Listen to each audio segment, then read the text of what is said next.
Bom dia a todos. Declaro aberta esta sessão ordinária de julgamento do Tribunal Pleno do TRE do Rio Grande do Sul. E saúdo os eminentes colegas, desembargador Armínio da Rosa, desembargador Silvio Moraes, desembargador Gerson Fischmann, desembargador Gustavo de Frontelia, desembargador Thompson Flores e desembargador Amadeu Botelho. Na saudação também ao ilustre procurador eleitoral, doutor Fábio Fonzon. Saúdo o doutor Rogério Vargas, em nome de quem saúdo todos os servidores do TRE, e uma saudação especial à nossa assistência. O primeiro julgamento da manhã é o recurso 060034969 de Santana do Livramento, relatoria do eminente desembargador Armínio da Rosa,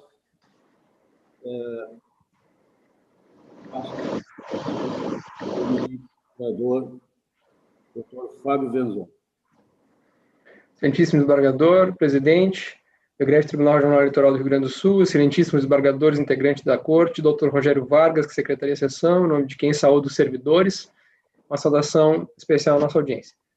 Este processo aqui, recurso contra a sentença que julgou extinta a representação por propaganda irregular, sem julgamento do mérito por perda de objeto, ajuizada por Maria Elizabeth Trindade, em face de Ana Luísa Moura, sob o fundamento de que, diante da retirada da propaganda impugnada das redes sociais, o pedido veiculado na presente demanda perdeu o objeto, impondo-se a extinção sem resolução do mérito.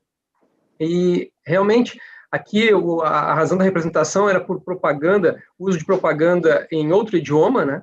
E não existe previsão de multa para essa conduta. Né? Então, não havendo previsão de multa, já tendo ultrapassado o período eleitoral, e ali havia uma discussão se ela já havia retirado do ar, enfim, mas de qualquer maneira agora já ultrapassou o período eleitoral, né? Então nós estamos entendendo que, de fato, perdeu o objeto, a sentença foi nesse sentido, extinção feita sem resolução do mérito. A questão criminal, inclusive, obviamente não pode ser objeto desse tipo de ação, e a promotoria estava a par do fato, então estamos operando pelo conhecimento e desprovimento do recurso. Muito bem. Com a palavra, o eminente relator, desembargador Armínio da Rosa. Senhor presidente, endossando todas as saudações já feitas, o caso a peculiaridade que chama a atenção aqui é que é de Santana do Livramento, que seria publicidade em espanhol, não é? Eu não sei se Santana pode ser chamado de língua estrangeira, né? Mas, deixando de lado a brincadeira, o voto é no exato sentido do parecer do doutor Fábio Venzon. Muito bem. Consulto os colegas se alguém deseja fazer manifestação de voto. Então, recurso 060034969 de Livramento, negar um provimento unânime.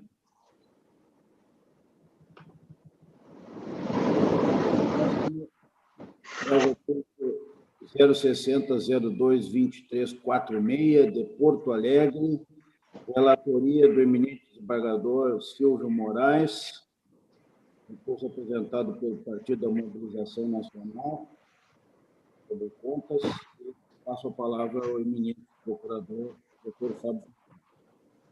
Senhor presidente, renovando as saudações, prestação de contas do Diretório Estadual do PMN, Partido da Mobilização Nacional, exercício 2018. Após a apresentação da documentação, né, veio o exame das contas da unidade técnica, que apontou ausência de comprovação de remessa de escrituração contábil à Receita Federal, recebimento de recurso de origem não identificada no valor de R$ 688, porque ele teria teria tido receitas no valor de 11.636, conforme demonstrativo de receitas e gastos. Porém, no demonstrativo de resultado constante, o partido declara receitas no valor de 12.324, ou seja, ele declara a receita maior do que efetivamente a que se verificou. Então, essa é uma receita que não está contabilizada, no sentido assim, foi declarada, mas ela não passou pelas contas bancárias, enfim, né? Então, seria uma receita de origem não identificada, nesse valor de 600 e poucos reais. A Procuradoria, nós fomos intimados, né? E terminamos verificando uma pesquisa feita pela própria Procuradoria, que o endereço da sede desse partido ficava na Independência. E através do Google Street View, foi possível ver a imagem do prédio, inclusive, né? Até colocamos a foto do prédio. E é um prédio novo, na Independência, um prédio de alto padrão na Independência.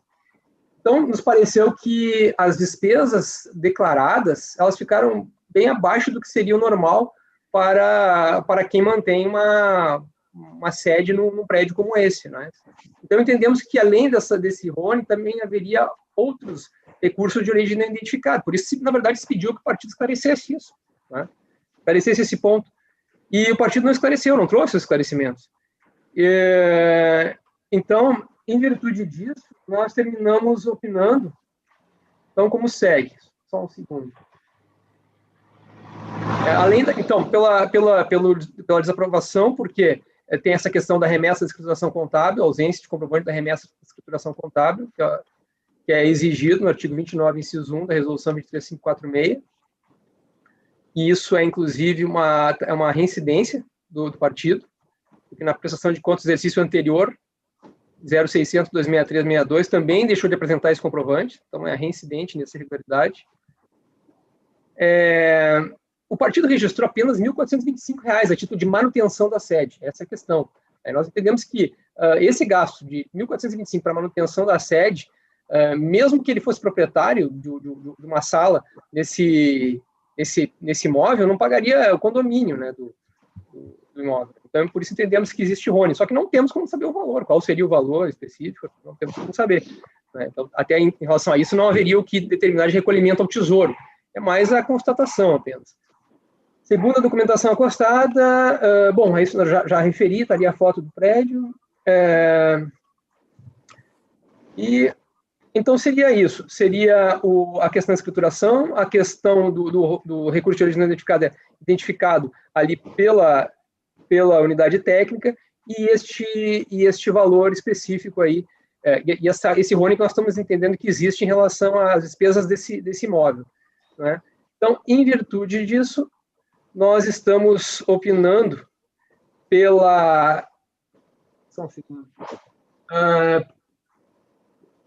recolhimento de R$ 688 ao Tesouro Nacional, porque o restante do RONE, como eu posso dizer, não temos como aferir o valor, qual seria, né, mas entendemos que existe. Aplicação de multa, então estamos opinando pela desaprovação das contas, aplicação de multa no percentual de até 20%, e sabemos que aí a posição da Corte é diferente da nossa, mas, enfim, suspensão de repasse de cotas, porque aqui não se trata de fonte vedada, é um recurso identificado, mas entendemos que é o caso de suspensão das cotas do fundo partidário pelo prazo que aqui estamos colocando como prazo de 12 meses. E remessa de cópias dos autos ao Ministério Público Eleitoral na primeira instância para averiguar essa questão dessa omissão em relação a essas informações, no tocante a essa sede, que foi declarada na Independência, com gastos de R$ 1.400 para manutenção da sede. É o parecer. Muito bem. Com a palavra, o eminente relator, desembargador Silvio Moraes. Eminente presidente, renovando as saudações efetuadas a todos e a todos aqueles que nos assistem também, como de hábito, o voto vai praticamente no mesmo sentido do parecer, exceto no que se refere à imposição do recolhimento ao Tesouro, né, porque, em nome do artigo, na efetividade do processo, e o artigo 926 do CPC, nós tivemos aqui essa orientação para que se pudesse melhor aprofundar e fazer uma reflexão em termos dessa questão, de modo que tal posicionamento não implique negativa de aplicação de qualquer forma de reprimenda à utilização de recursos de origem não identificada, enquanto inequívoca a vontade legislativa de sancionar em específico a irregularidade. Quero elogiar o trabalho da Procuradoria mais uma vez, porque, por iniciativa da Procuradoria, foi feita uma investigação e identificou-se luxuoso prédio, alto padrão, o prédio da sede, no meu voto eu estou dizendo isso, que se um mínimo de locação a R$ 1.000 por si só já absorveria realmente aquelas despesas declaradas em relação ao ponto. Então, o voto é acompanhando, em parte, o parecer do ilustre Dr. Fábio, exceto no que se refere ao recolhimento né, ao Tesouro Nacional. Perdão, recolhimento, desculpem, eu estou votando contrário no que se refere à suspensão do recebimento de cotas do fundo partidário, que realmente o tribunal vem decidido no sentido de não aplicar em termos do 926 do CPC. É como voto, presidente. Muito bem. Aprovando as contas. Aprovando? Desaprovando as contas. Desaprovando. Desculpe. Desaprovando. Desaprovando. Certo. Consulto os colegas se alguém deseja fazer manifestação de voto. Estou proclamando o resultado. Recurso 060-02-2346 de Porto Alegre. A unanimidade desaprovaram as contas, determinando o recolhimento da quantia de R$ 688, acrescida de multa de 20% ao Tesouro Nacional, e autorizaram a Procuradoria Regional Eleitoral para que remeta a cópia dos presentes autos eletrônicos ao Ministério Público Eleitoral, contribuição junto ao primeiro grau de jurisdição, visando apurar eventual prática de delito tipificado no artigo 350 do Código Eleitoral.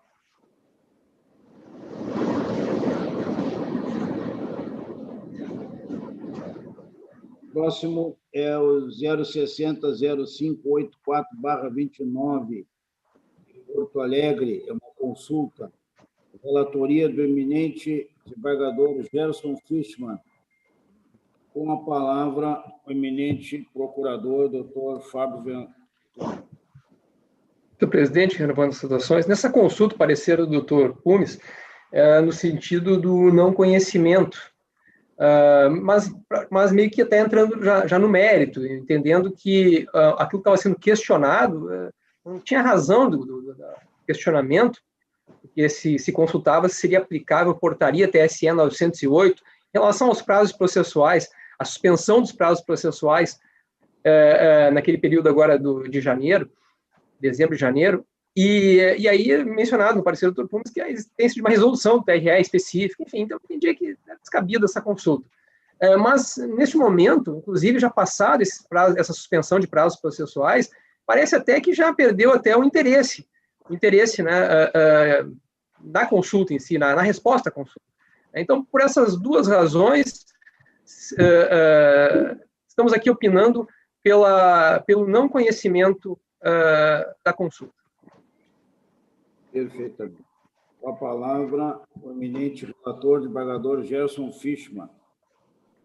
Senhor presidente, renovando as saudações, efetivamente o voto era alinhado com o parecer do Ministério Público pelo não conhecimento da consulta. Há uma resolução expressa do nosso tribunal que disciplinava os prazos, e entendo, então, que não há realmente motivo para a consulta, é muito clara a norma.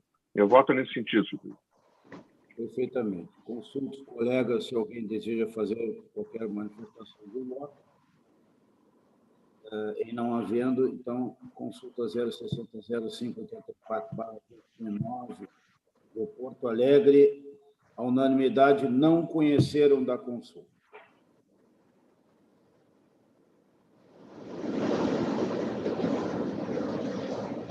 Próximo recurso é o 060-009649 de São Leopoldo, relatoria do desembargador Gerson Fischmann. Com a palavra, o eminente procurador, doutor Fábio Venzon.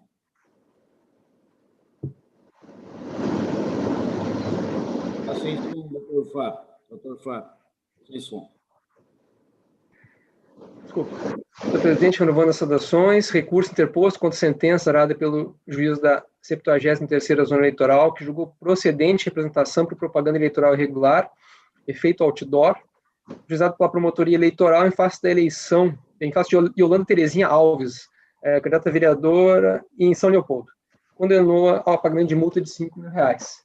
Ela afirmou que essa propaganda com efeito outdoor, e no caso, assim, esse cartaz que foi colocado, ele tem uma metragem, ele foi colocado numa esquina, e ele tem, assim, ele não é reto, mas ele tem um formato com algum ângulo, assim, ele tem uma lateral, outra lateral com um ângulo, assim. E quem está na esquina olhando para a esquina consegue ver os dois, inclusive a foto juntada consegue ver os dois, como se fosse uma coisa só.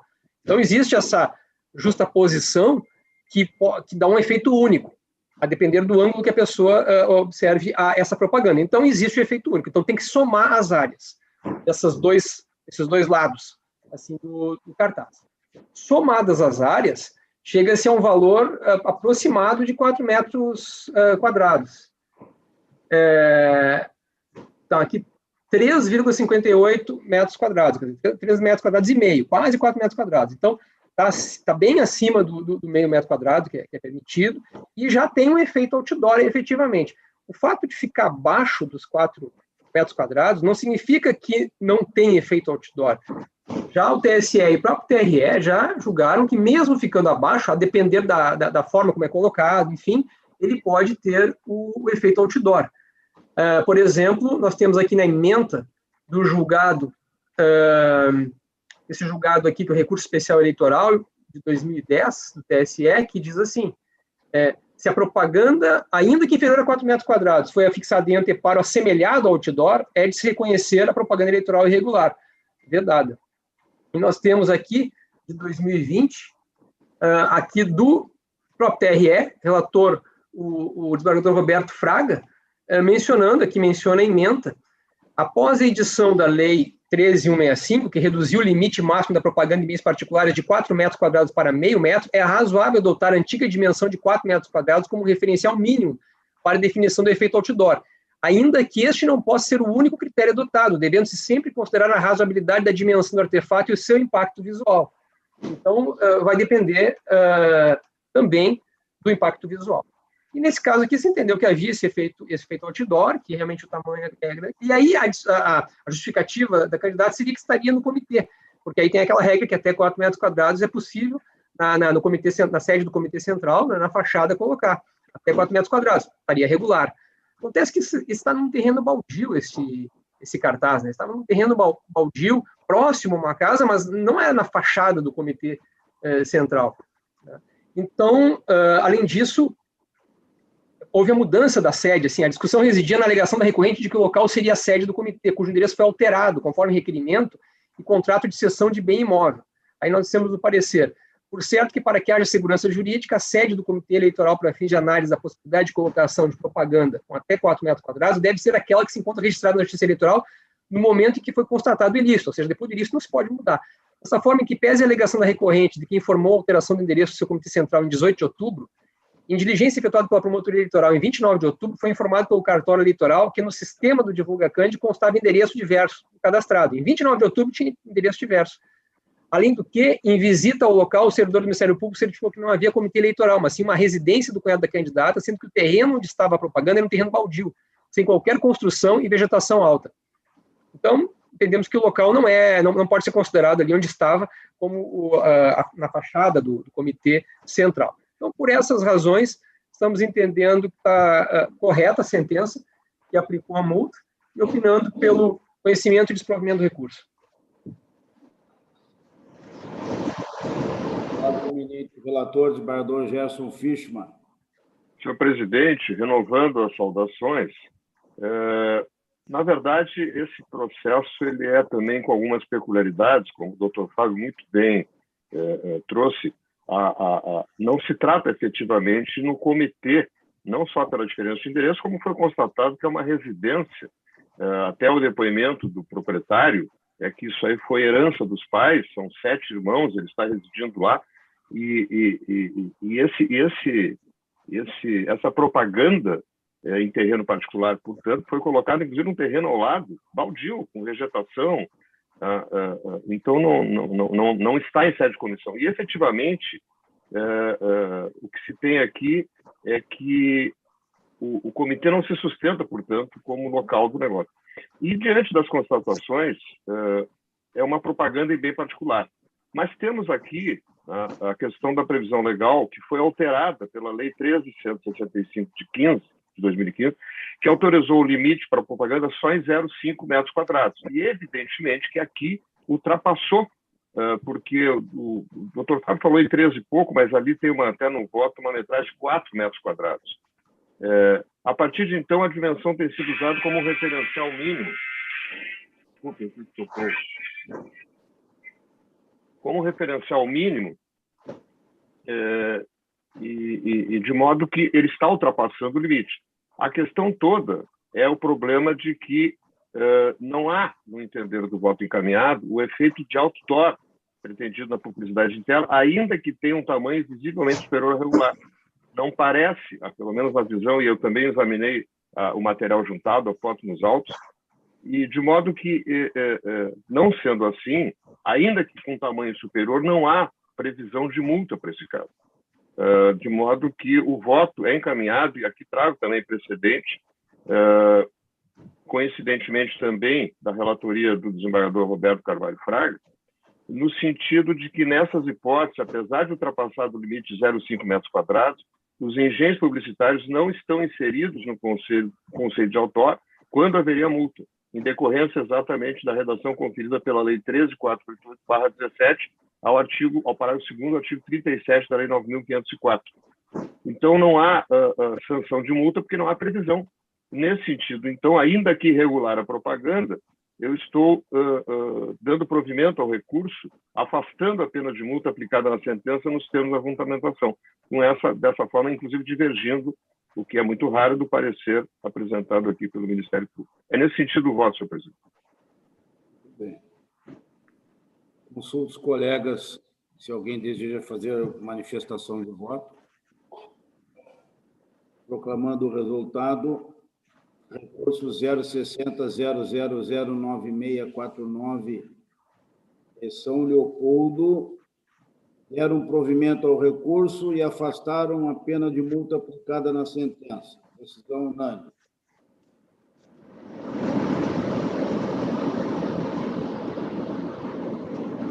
Próximo é a prestação de contas 060.025381 de Porto Alegre, relatoria do eminente desembargador Gustavo de Fonteller. Com a palavra, o eminente procurador, doutor Fábio Benzo. Senhor presidente, renovando as saudações, prestação de contas do Diretório Estadual do PRB, exercício 2018. Bom, a unidade técnica verificou 3 irregularidades. Uma relacionada à não comprovação fiscal de pagamento da despesa no montante de R$ 7.000, efetivada com verba do fundo partidário, tendo a operação sendo realizada mediante cheque sem identificação do favorecido. O valor aqui, no caso, são R$ 7.000, que devem ensejar o recolhimento desse valor ao Tesouro Nacional. Segunda irregularidade, recurso de origem identificada no valor de R$ 14.023, em virtude de despesa que inicialmente seria paga com recurso do fundo partidário, mas o cheque foi devolvido e ela não foi registrada como uma dívida, né? Então, de alguma forma foi paga e não se sabe com que recurso foi paga. Então, nesse caso, o recurso de origem identificada, o valor de 14.000 também deve ser recolhido ao Tesouro Nacional. Finalmente, receitas de fonte vedada, valor R$ 3.996, doação de assessores da Assembleia Legislativa do Estado do Rio Grande do Sul, que não estão filiados ao partido, e aqui nós já estamos no exercício 2018, a mudança legislativa, que passou a abranger os exercentes de função ou cargo público de livre nomeação e exoneração, então, abrangendo os assessores. Então, aqui nós temos fonte vedada, também necessidade de recolhimento ao Tesouro. O conjunto dessas irregularidades importa em R$ 25.019 e corresponde a 3,82% das receitas arrecadadas. Então, cabível a aprovação das contas com ressalva, está inferior ao percentual de 10%. Não se aplica multa em virtude do artigo 37, que diz que desaprovadas as contas, aplica-se a multa. Então, no caso, como haverá aprovação com ressalvas, aí não incide a multa. Por enquanto, temos aqui o recolhimento ao Tesouro. Quanto à questão da suspensão de cotas do fundo partidário, nossa posição, sabemos também que vai haver uma divergência em relação à nossa posição, mas, enfim, nossa posição é de que essa ressalva do artigo 37, de que desaprovadas as contas, aplica-se a multa, então, pressupõe-se a desaprovação para a aplicação da multa, não existe no artigo 36, que fala da suspensão de cotas do fundo partidário. Ele diz simplesmente, recebido de recurso de fonte vedada, suspensão de cotas do fundo partidário por 1 ano. Recebido de recurso de origem não identificada, suspensão até que se esclareça, né? Então, por exemplo, sei que em relação à suspensão em virtude de recurso de origem não identificada, existe também toda a discussão da corte e tal, enfim, que há uma pretensão de modificação, se passar, no final das contas, acaba-se não aplicando essa sanção. Essa sanção hoje não está sendo aplicada, em nenhum caso, porque quando se decide pela irregularidade, já não é mais possível aplicar a sanção, porque a decisão da corte é de que é até o julgamento, mas é no julgamento que se decide pela irregularidade. Então, hoje não está sendo aplicada essa de recurso de origem não identificada, mas eu sei que já teve um julgamento que para determinado exercício passaria a ser aplicada, né? Mas, enfim, em relação a fontes vedadas, não há discussão na corte. A discussão na corte é que aprovados com ressalva não se aplica. E eu acredito, talvez, até que o TSE tenha essa posição também. Mas não, eu discordo no seguinte sentido: o artigo 36 não diz isso, não fala de desaprovados. E a aprovação com ressalvas tem sempre ligada à questão do princípio da proporcionalidade, né? E no caso, o princípio da proporcionalidade ele é aplicado para a própria sanção. A própria sanção tem a aplicação do princípio da proporcionalidade quando ela fixa uma multa de 1 mês, de 1 ano, multa máxima de 1 ano, e, sendo o percentual bem inferior, você aplica uma sanção de 1 mês. Então, na aplicação da sanção já se aplica o princípio da proporcionalidade. Por isso, nós não vemos razão para não aplicar essa sanção quando aprovadas com ressalvas as contas, porque, em relação a este ponto, houve uma irregularidade. Houve uma irregularidade, e que deveria ser sancionada, né? Então, nós estamos aqui opinando, ao final, pela aprovação com ressalvas das contas, recolhimento de R$ 25.019 ao Tesouro Nacional e a suspensão do repasse de cotas do fundo partidário pelo prazo de 2 meses. Estamos colocando 1 mês de fonte vedada e 1 mês de recurso de origem não identificada. Mesmo que excluísse a questão da recurso de origem não identificada, que a Corte entende que para esses exercícios aqui não se aplicaria, enfim, mas tem a questão de fonte vedada. E aí nós entendemos que, independente de se aprovação com ressalvas, ela já tem o princípio da proporcionalidade, já se aplica a sanção na medida em que estamos aqui opinando para 1 mês e não 1 ano, né? Então, esse é o parecer. Muito bem. Desembargador Gustavo de Effenteler, tenente relator. Excelentíssimo senhor presidente, excelentíssimos demais integrantes da Corte, excelentíssimo doutor Fábio Renzon, ilustríssimo doutor Rogério Vargas, secretário judiciário e secretário da sessão, estimados servidores do TRE, e uma saudação especialíssima a todos aqueles que acompanham a nossa sessão através do nosso canal do YouTube. Antes de entrar no voto propriamente dito, senhor presidente, gostaria de propor, fiquei sabendo ontem, que o irmão do nosso colega desembargador Oyama faleceu vítima de Covid, anteontem, se não me engano. Então, eu gostaria de propor à Corte que enviasse as condolências, porque eu soube por um colega, amigo comum, que o desembargador Oyama está, como não poderia deixar de ser, bastante abalado com a perda do irmão, a quem ele considerava seu melhor amigo, as palavras dele, né? Então, eu proponho que a Corte envie as nossas condolências. Todos de acordo? Então, por gentileza, registro o voto de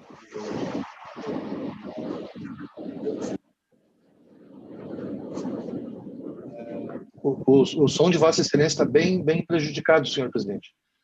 Sim. Eu vou... Estão me ouvindo melhor? Estão me ouvindo? Agora sim.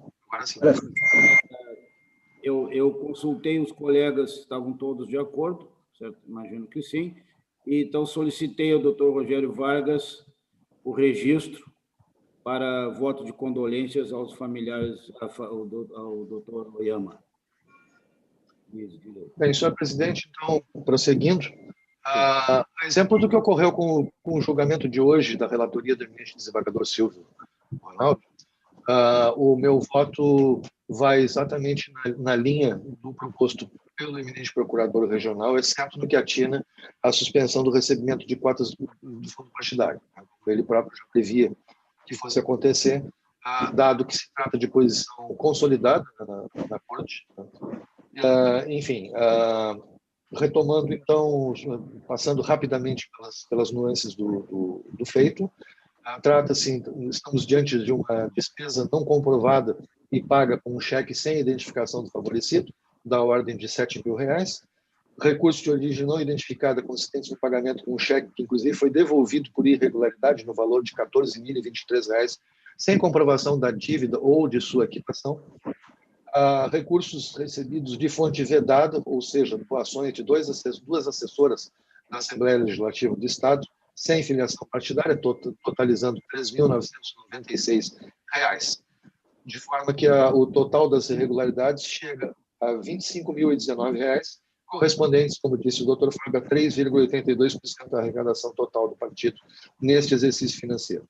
Cabível, portanto, considerar o princípio da proporcionalidade e aprovação com ressalva das contas sem aplicação de multa na esteira dos dispositivos legais e dos julgamentos desta Corte e do Tribunal Superior Eleitoral. E com relação a este último aspecto, onde o meu voto diverge do parecer ministerial, vou me permitir rapidamente ler um parágrafo a respeito, no seguinte sentido. Por ocasião do julgamento do recurso eleitoral 898-2018-621-0083, a relatoria do eminente desembargador eleitoral Gerson Fischmann, esta Corte, à unanimidade, acolheu a sugestão do desembargador eleitoral André Vilarinho, que se posicionou no sentido de qualquer discussão sobre a possibilidade de determinação de suspensão de repasse do fundo partidário para sancionar irregularidades como as tratadas, e que ficaria adstrita aos exercícios financeiros do ano de 2019 e seguintes, sobretudo para conferir tratamento paritário às contas de todas as agremiações. A posição, portanto, da efetividade do artigo 926 do CPC e prestigia o princípio da segurança jurídica. Portanto, na linha da jurisprudência deste regional, entendo incabível a determinação de suspensão de repasse das verbas oriundas do fundo partidário, sobretudo por se tratar de prestação de contas relativas ainda ao exercício de 2018. Diante do exposto, senhor presidente, eu voto pela aprovação das contas com ressalvas do Diretório Estadual do Partido Republicano Brasileiro e com a determinação de recolhimento ao Tesouro Nacional do valor de R$ 25.019. É como voto.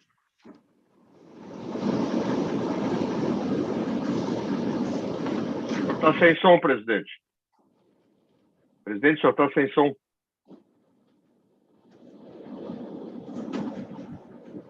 Eu tinha cortado o som na esperança de melhorar-se. E aí cortou totalmente. Colegas, eu consulto os colegas se alguém deseja fazer manifestação de voto. Então, recurso em prestação de contas 060-025381 de Porto Alegre, a unanimidade, aprovaram as contas com ressalvas e determinaram o recolhimento do valor de R$ 25.019 ao Tesouro Nacional.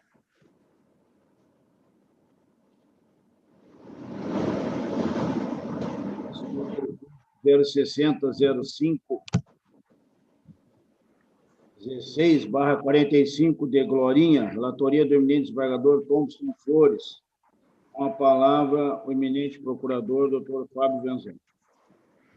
Senhor presidente, renovando saudações, esse processo é semelhante a um que já foi julgado ontem, no sentido, a matéria, no caso, porque aqui também é um recurso em que se busca a procedência da representação contra a divulgação de uma pesquisa eleitoral, né? Porque, não, na verdade, julgou procedente a representação contra a divulgação da pesquisa, e aqui se busca reverter. Acontece que a pesquisa não vai ser mais divulgada, já passado o período eleitoral, e aqui não se trata de aplicação da multa por divulgação de pesquisa sem registro. Então, em razão disso, a ausência superveniente do interesse recursal, estamos opinando pelo não conhecimento do recurso. Muito bem. Eminente relator, desembargador Thompson Flores. Senhor presidente, me associando aos cumprimentos já feitos anteriormente, o voto, como bem lembrado no parecer do Ministério Público, a matéria é bastante assemelhada ao caso da minha relatoria de ontem, e o voto apenas vou divergir no dispositivo. O meu voto mas o efeito é o mesmo, é pela perda de objeto. Perfeitamente. Consulto os colegas se alguém deseja se manifestar. Então, recurso 060051645 de Glorinha, a unanimidade julgaram prejudicado o apelo pela perda superveniente do interesse recursal.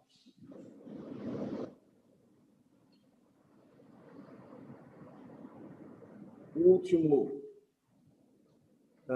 julgamento da etapa da jurisdição, da sessão, é o recurso 060038942, de Passo Fundo, relatoria do eminente desembargador Amadeu Butelli, Com a palavra, o eminente procurador, doutor Fábio Benzão.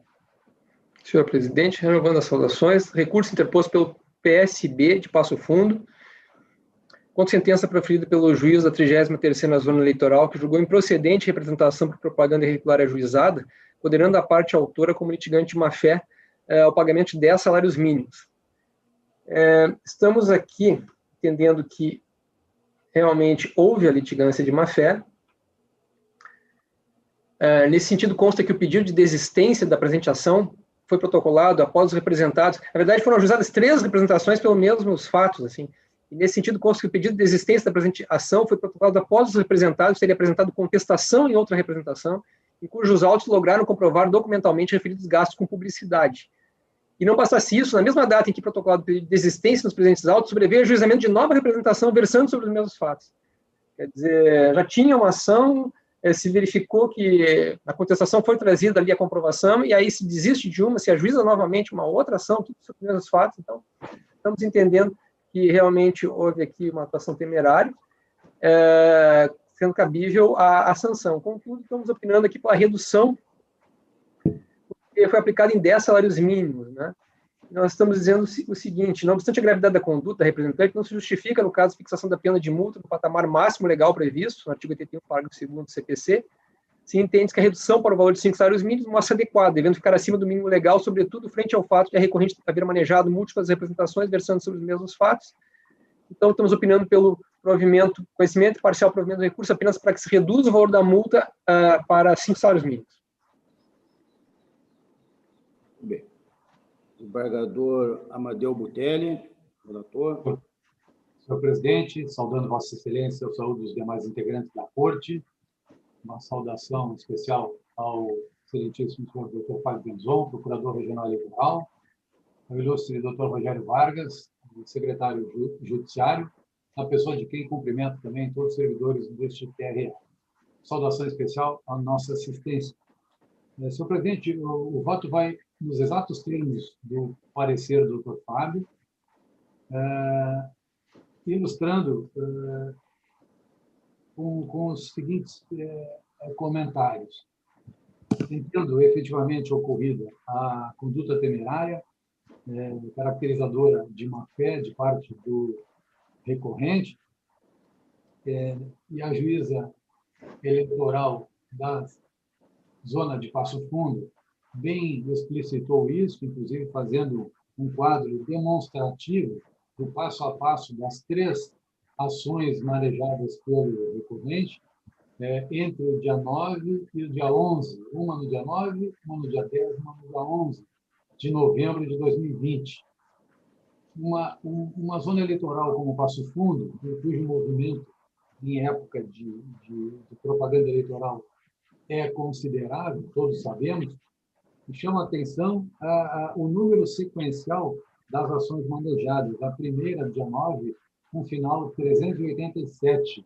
A segunda, do dia 10, 389. E a última, no dia 11, 390. Ou seja, a repetição desse proceder e o conteúdo dessas ações, todas versando sobre a mesma propaganda eleitoral veiculada pelo adversário, implicando discussão acerca do montante gasto com publicidade pela gestão municipal na época, e tão logo procedidas as citações e apresentada a contestação, sobrevinha pedido de desistência da ação com manejo de nova ação sobre os mesmos fatos, sem qualquer referência ou comentário sobre o conteúdo da contestação e os documentos apresentados, comprovando que a matéria veiculada era fiel, era verdadeira.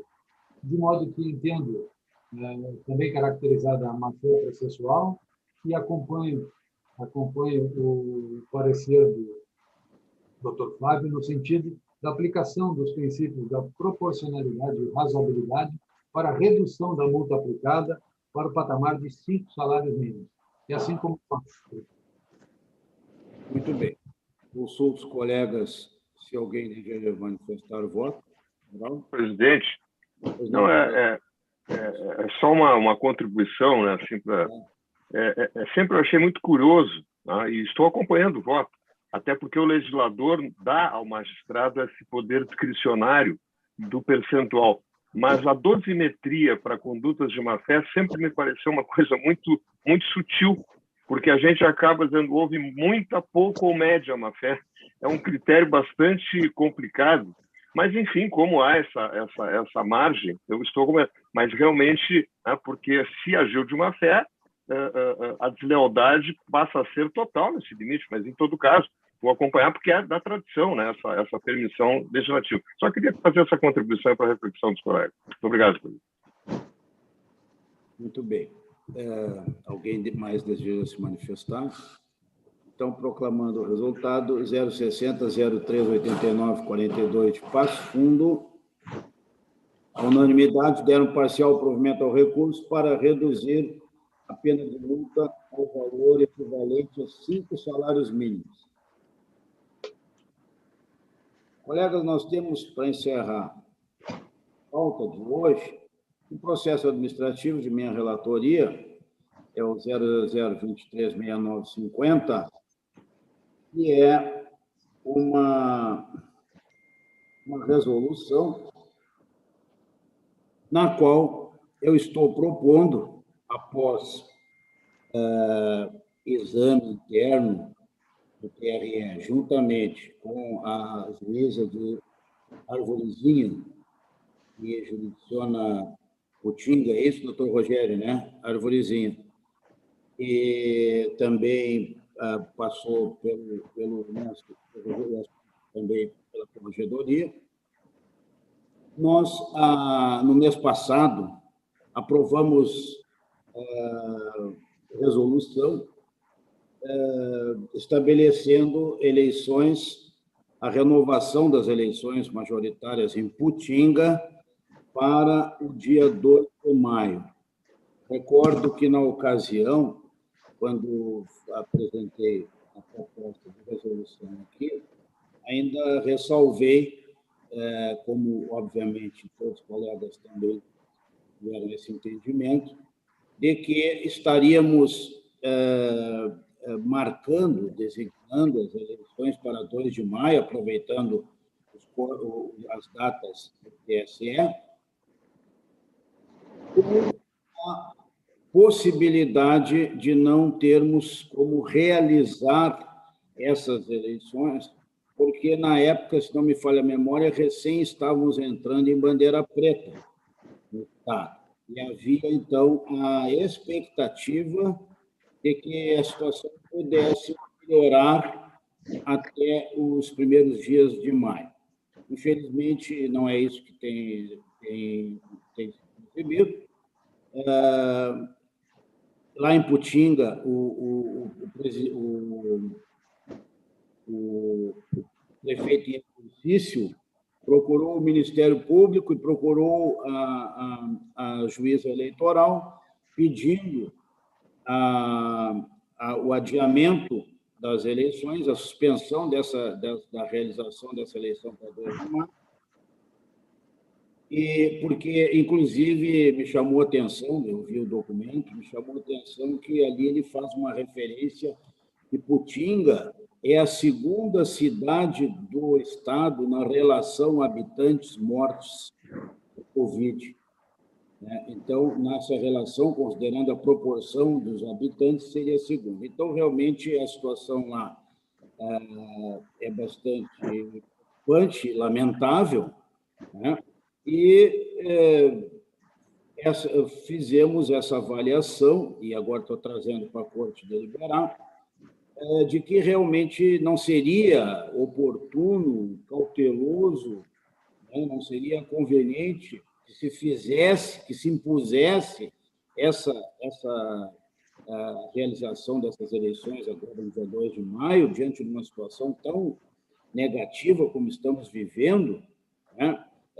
Inclusive diferente, porque há quem possa dizer, mas em novembro também realizamos eleições e não houve, vamos dizer assim, decorrência direta constatada nenhuma, né? ou direta constatada. Muito bem. a situação é diferente, como eu disse, é um município pequeno, agora é bandeira preta, não é uma situação bem mais tranquila em relação à curva. Enfim, por todos esses argumentos, colegas, e já eu encaminhei com antecedência aos colegas a proposta de voto, no sentido de nós suspendermos os efeitos dos prazos estabelecidos na Resolução 353,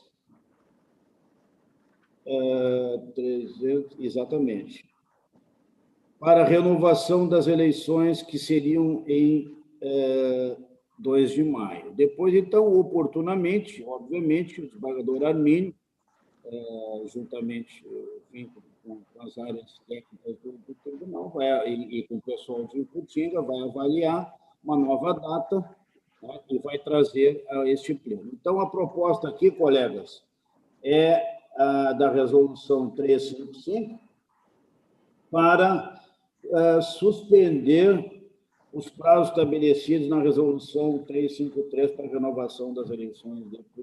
Esse é o meu voto. Consulto os colegas como votam. Estou de acordo, presidente. De acordo. O resultado,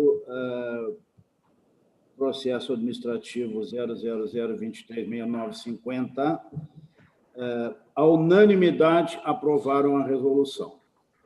Muito bem, colegas, a nossa próxima sessão será amanhã, quinta-feira, 25 de março, às 14 horas, uma sessão que nos trará, certamente a todos, o sentimento de um ciclo, mais um ciclo que se encerra, né? Todos nós sabemos que os nossos mandatos aqui são por 2 anos, então, infelizmente, amanhã está encerrando o mandato do eminente desembargador Gustavo Diefenteler, então amanhã será a sua última sessão deste mandato, né? E aí amanhã, então, todos nós teremos oportunidade, por caso, de fazer, pelo menos aqui nesse espaço, nesse mandato, ao nosso colega e amigo desembargador Gustavo Diefenteler. Muito bem, colegas. Então, amanhã, 25 de março, 14 horas, a próxima sessão. Agradeço a todos a participação e desejo a todos um ótimo dia e um ótimo dia de trabalho. Até amanhã.